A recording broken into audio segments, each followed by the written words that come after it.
দই কাতলা বানানোর জন্য প্রথমেই কড়াইয়ে সর্ষের তেল দিয়ে নিতে হবে। তারপর গোটা গরম মশলা একটু বেটে তেলে দিয়ে নেড়ে নেব, তার সাথে দুটো শুকনো লঙ্কা দিয়ে দেবো।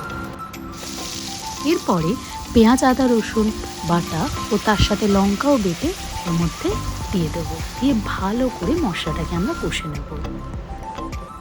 এরপর চলুন কিছু মশলা অ্যাড করে নেওয়া যাক। প্রথমেই হলুদ গুঁড়ো, ধনে গুঁড়ো, জিরে গুঁড়ো, স্বাদ মতো নুন আর একটু চিনি দিয়ে ভালো করে মশলাটাকে আমরা কষে নেব। মশলাটা একটু কষা হয়ে গেলে ওর মধ্যে ভিজিয়ে রাখা কাজু, পোস্ত আর মৌরি পেস্ট দিয়ে দেব।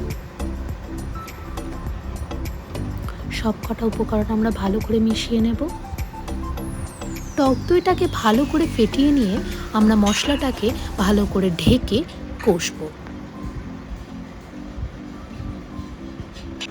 5 থেকে 10 মিনিট অপেক্ষা করার পরে ঢাকা খুলে মশলাটা নেড়ে পরিমাণ মতো জল ওর মধ্যে দিয়ে দেবো। আমি আমার পরিমাণ মতো জল দিচ্ছি, আপনারা আপনাদের মতো জল দেবেন। এরপরে ভেজে রাখা মাছগুলো একটা একটা করে আমরা ঝোলের মধ্যে দিয়ে দেবো। ঢাকা দিয়ে ভালো করে মাছটা ফুটতে দেবো। ব্যাস, আর কি, এবারে শেষে একটুখানি ঘি ছড়িয়ে গরম গরম দই কাতলা রেডি।